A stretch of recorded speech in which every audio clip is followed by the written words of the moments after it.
Bom, bom dia, pessoal. Ah, Obrigado por todos estarem aqui, dedicando amanhã ao Centro, a mais uma palestra.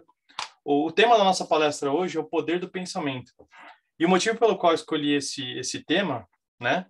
Na verdade, a Nath até me ajudou a escolher esse tema, foi porque, por conta da pandemia, muitos de nós vêm sofrendo com ansiedade, né? E a ansiedade, ela é o fruto do nosso pensamento, né? Então, é a antecipação das coisas ruins que potencialmente pode acontecer com a gente, né? Então, e eu venho sofrendo bastante com isso nos últimos tempos, né? Então, eu imaginei que, além de ser uma boa coisa para mim, seria uma boa coisa para todos, né? Então, eu também gostaria de falar que essa palestra que eu vou passar hoje, ela foi baseada numa palestra que a Nath deu em 2016, então eu usei muitos dos slides dela, né? Então, não gostaria de tirar o crédito dela aqui da palestra, mas eu só agreguei e reorganizei um pouquinho, então vou tentar trazer a mensagem para vocês, né? Então, o conteúdo que nós vamos cobrir aqui hoje, né?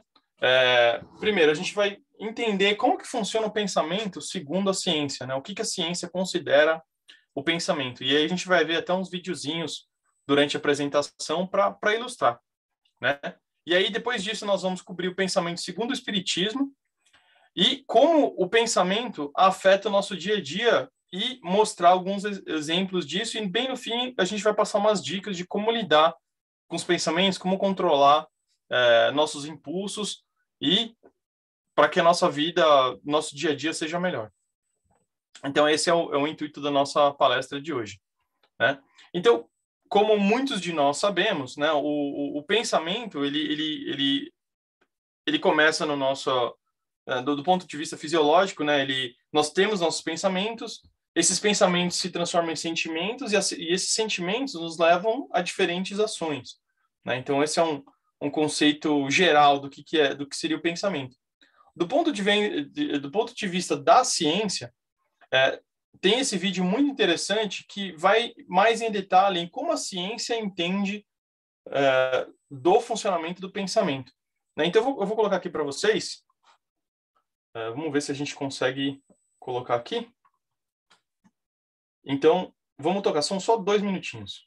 That the brain was static, unchanging, and locked. But our understanding has changed drastically to the point where we now see the brain as plastic and constantly changing. But what if I told you that simply thinking could affect not only the way your brain works, but its physical shape and structure as well? It turns out this is exactly what happens. From a neuroscientific standpoint, imagining an action and doing it require the same motor and sensory programs in the brain. For example, if you were to close your eyes and imagine the letter B, the primary visual cortex lights up in the same way it does when you look at the letter on the screen. Take a moment and imagine yourself writing out your signature with your dominant hand. Chances are the amount of time it takes you to simply imagine doing it is similar to how long it actually takes to write it out. Try doing the same thing with your non-dominant hand and it actually takes you longer to write and imagine. How is this relevant? Well, because imagination and action are actually integrated and engage the same neural pathways, practicing one actually influences the other. One fascinating study took 2 groups and had them practice piano for 2 hours a day, except one group was only allowed to use mental practice. They couldn't touch the piano, but would sit in front of it and imagine practicing. The surprising result? The exact same physical changes took place in the motor cortex of both groups. And after 3 days, their accuracy in playing was the exact same. Beyond 5 days, the physical practice group did begin to excel faster, but the imagination group, when given the chance to practice physically, was able to catch up to their skill level quickly. Perhaps more incredible is an experiment which used imagination in an effort to strengthen muscles. Both groups did the same figure muscle exercises for 4 weeks, though one group simply did it mentally. Those who actually did the physical exercise increased their strength by 30%, while those who imagined doing it increased their muscle strength by 22%. This is because the neurons responsible for the movement instruction were still being used and strengthened, resulting in increased strength when the muscles actually contracted. So, while your thoughts don't have some mystical or magical power, mental practice is an effective way to prepare for a physical skill. Each thought actually changes the structure and function of your brain by affecting the neurons at the microscopic level. Though, as much as we wish you could sit there and become the next Mozart, it won't happen without a lot of hard physical work. but a little imagination never hurts. Muito legal, né, gente? Imagina que se a gente, através do pensamento, a gente consegue alterar a nossa força física, né? Isso é realmente algo incrível que eu não imaginava que fosse possível. Né? Então, se vocês imaginam, se com o nosso pensamento a gente consegue mudar a nossa força física, imagina o que acontece com os nossos órgãos, com o nosso, com tudo que está à nossa volta. Né? E isso, assim, esse vídeo é baseado em ciência. Né? Não é um vídeo baseado em assumption, né? Então, tem um diagrama que a gente tem aqui que fala um pouquinho disso, né? Então, o que se conhece hoje do cérebro, né, de como funciona o pensamento, é que ele se inicia como um impulso elétrico originado no cérebro, cujo mecanismo ainda não é muito bem conhecido, né? Esse impulso elétrico, ele começa a navegar pelos neurônios e cria um campo magnético, né? E um campo magnético, ele se expande em forma de ondas, né? E aí, a partir disso, nós executamos as ações que são necessárias no nosso corpo, né? Então, vocês imaginam que esse pensamento, ele se propaga pelo corpo através dos neurônios, através da sua espinha, né? Ou de outras formas, né? Quando a gente encosta a mão numa panela quente, existe toda uma reação que também processa aquilo de maneira inversa, né? Então, eu não sou o melhor para explicar isso, a Nath seria bem melhor que eu, mas a ideia aqui é que o que acontece o que a ciência entende que se inicia no cérebro, ele se transforma para o resto do corpo, né? Bom, isso é o que a ciência acha. Agora, vamos fazer um paralelo disso com o que o espiritismo acha. Né? O que vocês acham que o espiritismo acredita aqui do que acontece no nosso dia a dia, né? Então, segundo a Gênese, né? Bom, um pouquinho antes da Gênese, para quem já estudou espiritismo, né? Nós acreditamos que a nossa existência ela é baseada em 3 coisas, né? A primeira delas é o nosso espírito em si, que sobrevive ao corpo. Aí nós temos também o que nós chamamos de perispírito, que é o nosso corpo fluídico, que é a conexão entre o nosso corpo material e o espírito. E aí sim nós temos nossa carcaça material, né, que são nossos órgãos e tudo que a gente usa no nosso dia a dia para poder viver aqui na Terra, né? Então, segundo a Gênese, ela diz que o fluido perispírico é o veículo do pensamento, né? Ele não é inteligente, porque ainda assim, apesar de sobreviver à morte física do corpo, né? Ele não é inteligente, ele ainda é matéria, mas é o veículo do pensamento, assim como o ar é o veículo do som, né? Então, quando a gente ouve um sino batendo, ele se propaga pelo ar através das ondas, né? O ar empurra o som para os lados, né? E ele também é o veículo das sensações, das percepções do espírito e é o agente intermediário do nosso pensamento, né? Então, nossos pensamentos, eles funcionam como os sons de um sino, né? Então, assim como a ciência acredita que os neurônios transmitem o nosso pensamento para o resto do corpo, através de ondas magnéticas e tudo mais, o espiritismo corrobora com essa ideia, né, de que os pensamentos fazem vibrar todas as moléculas do nosso ambiente, né? Não só no nosso corpo, mas o que está à nossa volta, né? E o pensamento, segundo a Gênese, não é um atributo da matéria, ou seja, ele é um atributo do nosso espírito, então ele se inicia no nosso espírito, ele cria essas imagens fluídicas que se refletem no envoltório perispírico. Inclusive, assim, eu não tenho dados específicos aqui, mas eu já li em alguns livros de que os espíritos que estão fora da matéria, eles conseguem enxergar o que nós estamos pensando, né? Creio que talvez os espíritos mais evoluídos. Por quê? Porque justamente isso, né? Nosso espírito, né? Nossos pensamentos, eles se refletem como essas imagens fluídicas no nosso envoltório perispírito. E um outro ponto que eles trazem também é que os maus pensamentos corrompem os fluidos espirituais, né? Então, vocês imaginem que os maus pensamentos, eles funcionam assim como o que a gente vem vivendo até nos últimos anos e nos últimos dias, que é essa fumaça, né? O fogo que está acontecendo aqui na Califórnia.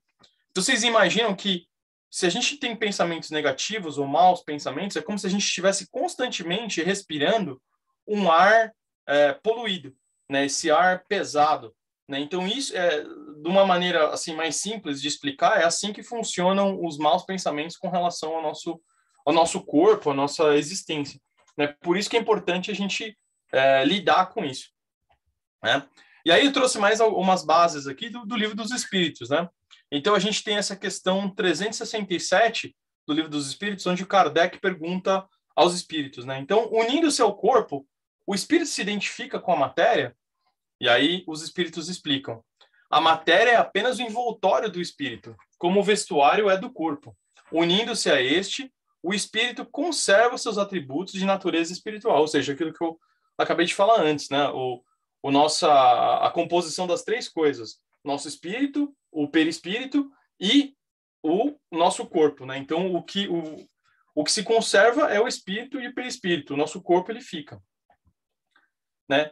E, além disso, né, de par com os pensamentos que nos são próprios, outros haverá que não sejam sugeridos, ou seja, Kardec pergunta, será que nós temos pensamentos que não são de nós, né, que nos são sugeridos?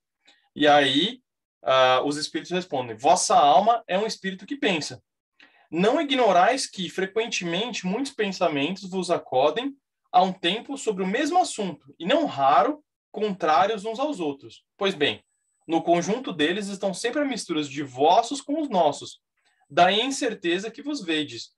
É que tendes em vós duas ideias a se combaterem. Né? Então, assim como nós podemos ouvir a sugestão de um amigo ou de um familiar, aqui no mundo corporal, nós somos constantemente assolados pelos espíritos, né? Que podem nos dar sugestões boas ou ruins, né? Agora, uma coisa também que a gente não pode levar em conta é, muitas vezes a gente tende a culpar os espíritos por todos os pensamentos negativos que a gente tem, né? Eu tenho esses espíritos obsessores que me seguem aqui, é por isso que eu fico pensando negativamente. Não, na verdade não. A gente tem que tomar cuidado que muitas vezes esses pensamentos podem realmente ser uma influência externa, mas muitas vezes, ou creio que na maioria das vezes, seja algo próprio, né? Então a gente tem que tomar cuidado para não assumir que está vindo de fora e saber como lidar com esses pensamentos negativos, né? E agora mais um terceiro ponto, né, que vem do Livro dos Médiuns, né? Então aqui, nessa passagem do Livro dos Médiuns, ele fala aqui como que o nosso corpo consegue utilizar uma vara para acertar um objeto, né? Então eu meio que quebrei aqui a explicação para não ficar muito longo o texto, mas ele fala assim que a alma é o pensamento, ela não muda de natureza, assim como as outras passagens dos outros livros também diziam, né? O pensamento, que é senão o espírito encarnado, está unido pelo corpo, pelo perispírito, e não pode atuar sobre o corpo sem o perispírito. De novo, a mesma ideia que já tinha sido passado antes, né?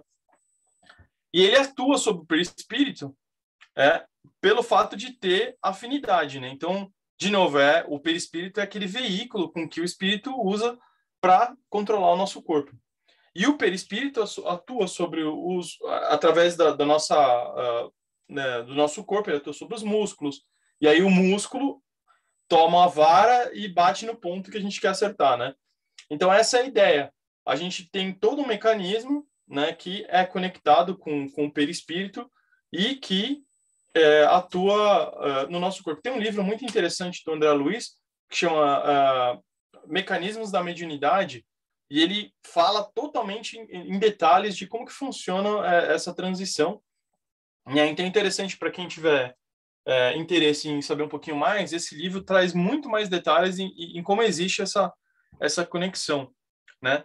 Então, se nós voltarmos naquele diagrama da ciência, né, e incorporarmos a visão espírita, como que funciona? Nós temos nosso espírito, que através do perispírito, então essa setinha que a gente está vendo aqui seria o nosso perispírito, ele atua no nosso cérebro, né? Existem várias explicações, né? Alguns dizem que através da glândula pineal no cérebro, que da onde partem esses pensamentos vindo do espírito, ainda não se tem essa noção concreta, né? Mas é algo que alguns estudiosos espíritas aí perseguem, né?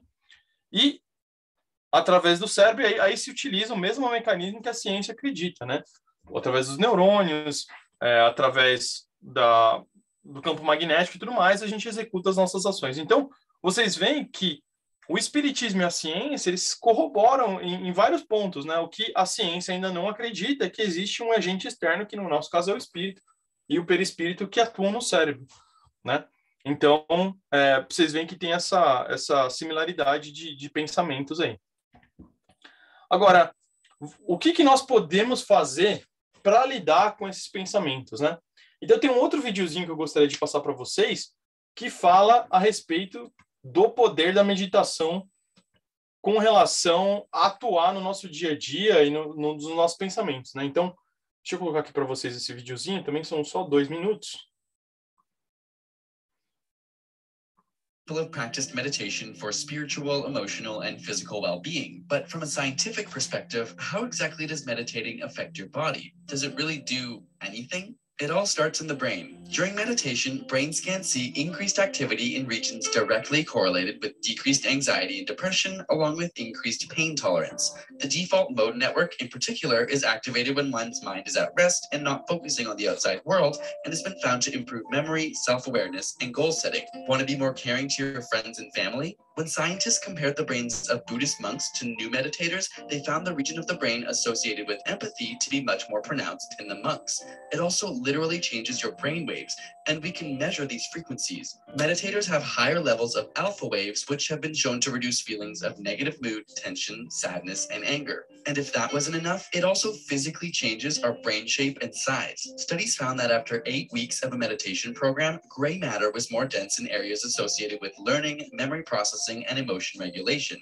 And yet the amygdala, which deals with stress, blood pressure, and fear, had decreased gray matter. When we look at the entire body, not only do we see decreased blood pressure, but it can also increase the variability of your heart rate. And while this may sound harmful, it actually plays a critical role in properly transporting oxygen and carbon dioxide throughout your body. Think you're getting sick? In a study where both meditators and non-meditators were given the flu virus, meditators were able to produce a greater number of antibodies and had increased immune function. If we go a little deeper, we can even see changes on a cellular level. Your chromosomes have protective protein complexes called telomeres, which help reduce damage to your DNA and lower cell death. And a shortened telomere length has been linked to several diseases such as cardiovascular disease, diabetes, Alzheimer's, and cancer.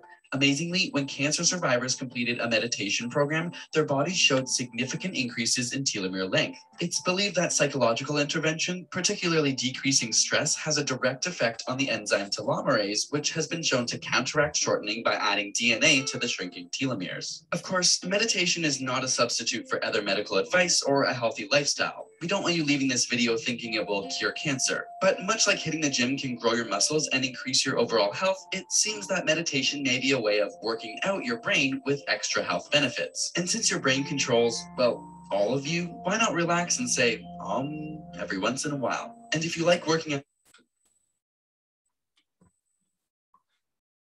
eu vou ser bem sincero para vocês, não sou um praticante da meditação, mas é algo que eu estou considerando para ajudar a lidar com essa ansiedade, com o nosso dia a dia, né? Então, vocês viram quanto benefício que foi exposto ali, né? E, de novo, assim, uma das coisas que a Nath comentou na palestra dela, né? Como não havia base científica, assim, eles não citaram de onde vieram as fontes, ela fez uma pesquisa na época, e nessa pesquisa ela encontrou que diversos trabalhos, né, inclusive, por exemplo, esse aqui da UCLA, onde pessoas que meditam por mais de 20 anos possuem mais matéria cinzenta do que pessoas que não meditam.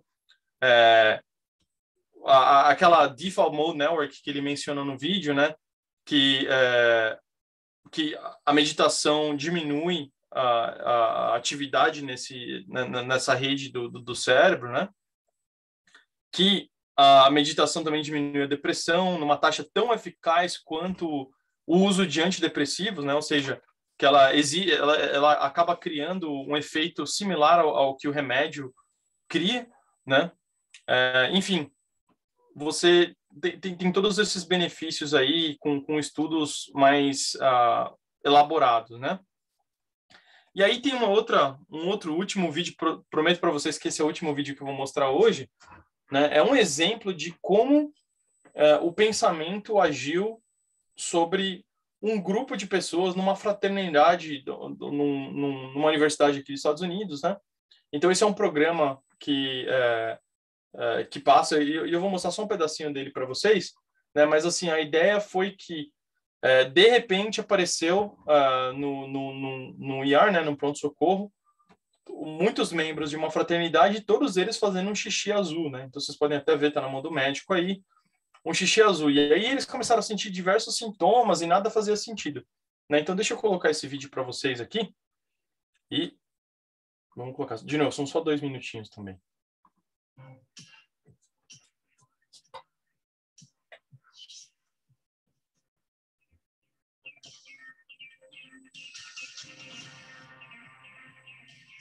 Listen, all you guys are going to be okay. We're not going to let... Dr. Slay's ER is filled with fraternity brothers all complaining of the same symptoms: high heart rate, cramps, and blue urine. So far, it's a medical mystery, and word is getting out. Hey, look outside. Shortly thereafter, the mobile TV people started showing up in the parking lot of the emergency room. In came the TV women, elbowing each other to try to talk to a representative from the hospital. How'd they get in here? Get them out of here. Hi, can you tell us what's causing this epidemic of blue urine? Is this a terrorist attack? Okay, Does the CDC know? You heard the doctor, right? What answer, I please? said get out. Get Get Public out. safety? Get out. Get out! Safety? Okay. At that point, the CEO of the hospital, the public relations person, and the chief of staff of the hospital called me and said they were en route. Call a mass casualty. Don't let the news people in. Yes, sir. What do you say? He said, don't let the reporters in. Note to self: don't let in the reporters. He's in the building. As the patrons that abandoned the waiting room, afraid they were going to catch the blue urine disease, were exiting the ER, they were interviewed by the mobile news cameras about what's going on in that emergency room in there. We're here on the grounds of Central Hospital with a breaking news story, an epidemic of blue pea. Now, we're not quite certain at this moment in time exactly what's going on inside the hospital. It's shut down. Nobody's allowed in. Oh, no, things are changing. Let's see how the story develops. Hi, come on over. Can you tell us exactly what you saw happening to those affected by this strange illness? How many blue peers did you see in there? What in the hell is going on here? Sir, I wish I knew. I have no idea. These are the initial fraternity brothers that came in. We've got some tests back on them. So far, nothing. We're going to be testing the rest of them, and we'll get to the bottom of this. Hey, Charles. Yeah? Can you feel your legs? No? Can you? No, dude, I can't anymore either. Dude. All the blood work we did on them looked pretty good. The only thing that was wrong, seemed to be wrong, was they all had high heart rates, a lot of anxiety, and lots and lots of symptoms that didn't fit together. What is your plan, Dr. Slade?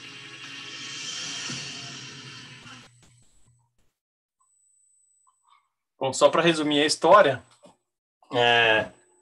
alguém de uma sorority, né, que é uma fraternidade de mulheres, ligou lá no ER e avisou que isso não era nada, que eles só tinham colocado, elas tinham, para fazer uma brincadeira com os rapazes, elas tinham colocado um corante azul na bebida que eles todos tomaram, né? Então por isso que eles estavam fazendo xixi azul, né? Ou seja, não era nada, era simplesmente uma brincadeira, mas eles começaram a ver aquilo e aquilo começou a se transformar de um ponto que começou a afetar o corpo deles, aquela ansiedade foi crescendo, o batimento cardíaco subiu, imagino que a pressão de algum deles deve ter subido, enfim, até eles mostraram ali, um começou a não sentir a perna, né? Então vocês imaginam, aquela ansiedade foi crescendo na cabeça deles, e no fim das contas não era nada, era simplesmente uma brincadeira que causou todo esse estresse e toda essa loucura, né? Então vocês imaginam como que a nossa cabeça afeta nosso corpo, né? Do ponto de chegar a não sentir as próprias pernas, né? Então, retomando aqui um pouquinho a mensagem que a Júnia leu no início da palestra, né? Quais são os pensamentos que nós devemos controlar no nosso dia a dia, né? Então, a cólera, a irritação, a livinidade, a maledicência, né? Então, vocês podem ver aqui, infelizmente, a gente vive numa sociedade que gosta de falar mal dos outros, até uma maneira de muitas vezes você né, se aproximar de outras pessoas realmente falando mal dos outros, mas é uma prática muito ruim, né? Porque, né, principalmente quando existe esse ditado aqui, né? Quando o Paulo fala do João, né? Eu conheço muito mais de Paulo do que de João, né? Então, ou seja, existe esse estigma que a gente, infelizmente, tem essa mania ruim de falar mal dos outros, né? A crueldade, a calúnia, a irreflexão, a brutalidade, a tristeza, o desânimo, eles produzem, como dizem lá no texto do início, eles produzem essa elevada percentagem de agentes R, né, que nos causam diversos problemas, né, inclusive as alergias, enfim. Né, não estou dizendo que todas as alergias são causadas só pelo pensamento, mas segundo aquele texto, né, muito do que a gente pensa se reflete no corpo, né? E se a gente vive com estresse e depressão, né, eventualmente a gente pode desenvolver outras doenças mais graves, né? Então a gente tem que tomar cuidado para controlar nosso pensamento nesse sentido. E aqui, chegando bem no final, né, eu coloquei aqui algumas dicas de como a gente lidar com esses pensamentos ruins, né, esses sentimentos que a gente tem, né, ruins, né? Então, uma prática, né, que eu dei uma estudadinha para poder fazer isso é fazer uma coisa por vez, né? Então, a gente vive num mundo hoje, um mundo globalizado, que tudo tem que ser muito rápido, a gente tende a fazer muitas coisas ao mesmo tempo, né? Então, uma das sugestões que eu li em um dos textos de um psicólogo era de fazer uma coisa por vez, né? A outra sugestão que eles nos deram é para ter um break de tecnologia, né? Então, hoje, eu acredito que, principalmente aqui nos Estados Unidos, mais de 90% das pessoas usam o celular. Eu tô criando esse número da minha cabeça, mas é um número absurdo, né? Então, o celular faz muito parte da nossa vida, a tecnologia está toda à nossa volta. Ela nos traz muitos benefícios, mas tem um lado negativo da tecnologia que traz essa ansiedade, né? Então, principalmente quando você tem o celular, você tem notificações vindo do seu Facebook, dos seus joguinhos, dos seus amigos. Inclusive, o Facebook criou, um tempo atrás, né, eles criam uma maneira de te deixar mais conectado com o celular. Então, eles criaram, foi um dos primeiros que fizeram isso. Quando você está olhando no celular e manda uma mensagem para alguém, e aí fica quando a pessoa começa a digitar, você vê que a pessoa está digitando. Então, você fica ali esperando para que a pessoa responda a sua mensagem. Então, isso cria ansiedade, né? Então, o ideal é que todo dia a gente tenha uns breaks da tecnologia, né? Então, de alguma maneira, né? Eu tento fazer isso fazendo exercícios, né? Outra coisa é sempre tentar substituir os nossos pensamentos negativos com coisas positivas, né? Então, quando a gente começar a pensar em coisas negativas, principalmente quando a gente começa a pensar alguma coisa negativa a respeito de alguém, tentar pensar quais são as coisas positivas que aquela pessoa faz, né? E tentar substituir essa negatividade, né? E como eu falei, fazer exercícios é uma maneira também de poder exortar essas coisas ruins, né? A gente foca no exercício, mantém concentrado ali no exercício. A meditação, de novo, não é algo que eu pratico, mas que todos os especialistas recomendam, algo que eu até pretendo também começar a fazer. Outra maneira da gente tirar o foco dessas coisas ruins é ajudar o próximo, né? A gente vive hoje nessa condição de pandemia, né? E quando a gente muitas vezes pensa em ajudar o próximo, a gente sempre lembra ajudar um asilo, ajudar, enfim, outras pessoas. Mas existem várias maneiras de ajudar o próximo, né? Então, no seu trabalho, de repente, ajudar aquela pessoa nova que está entrando, que não tem muita experiência, né? Muitas vezes a gente fala, não vou ganhar nada com isso, mas você vai ganhar, sim, você vai ganhar uma satisfação pessoal de ver alguém crescendo com a sua ajuda, né? Ajudar alguém que está procurando emprego, de repente ajudar a olhar o currículo daquela pessoa, dar uma orientação para aquela pessoa, principalmente quando a gente já tem um pouco mais de experiência, né?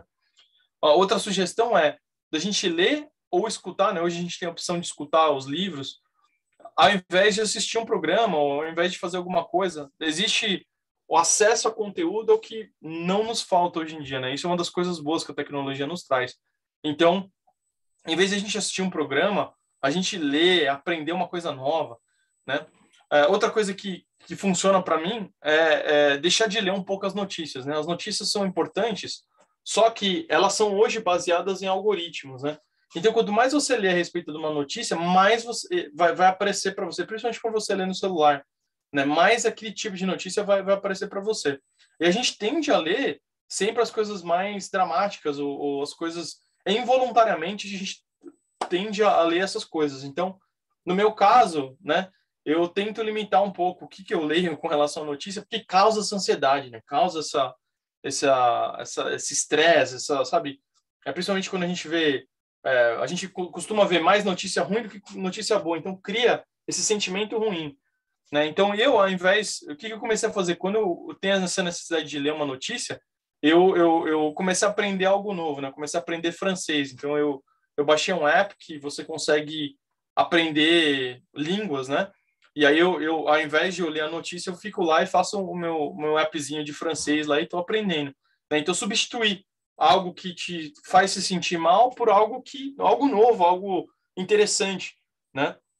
Outra forma, passar mais tempo com aqueles que você ama, com sua família, com seus amigos. Eu sei que a gente está um pouco limitado com relação a estar perto um do outro, né? Mas, enfim, faz uma ligação, conversa com seu vizinho.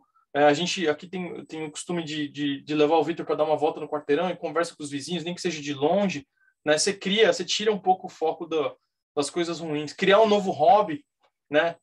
Cozinhar, costurar, de novo, fazer exercício, construir coisa, enfim, a gente vive num país que nos proporciona, tudo é relativamente barato para você ter um hobby aqui, né? Então, e a gente tem uma infinidade de parques e lugares que a gente pode ir sem custar nada, né? Então, criar um novo hobby é uma maneira também de nos manter felizes e focados nas coisas boas.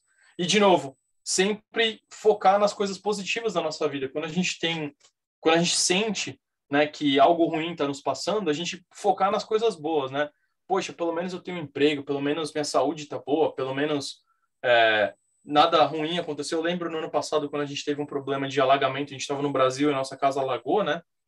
E assim, a gente estava lá no Brasil. Uma das primeiras coisas que eu pensei foi, poxa, graças a Deus que a gente está aqui no Brasil, a gente está seguro, a casa, vamos ter que lidar com isso, mas a gente tem seguro, o seguro vai ajudar, e no fim das contas tudo deu certo, né? Então a gente sempre focar no que era positivo dentro de uma situação complicada, às vezes é mais difícil de lidar, mas tentar sempre pensar nas coisas boas, né? E para terminar, eu gostaria de trazer uma mensagem do Chico, né? E eu vou ler para vocês aqui. Para os dias bons, gratidão. Para os dias difíceis, a fé. Para os dias de saudade, o tempo. E para todos os dias, coragem.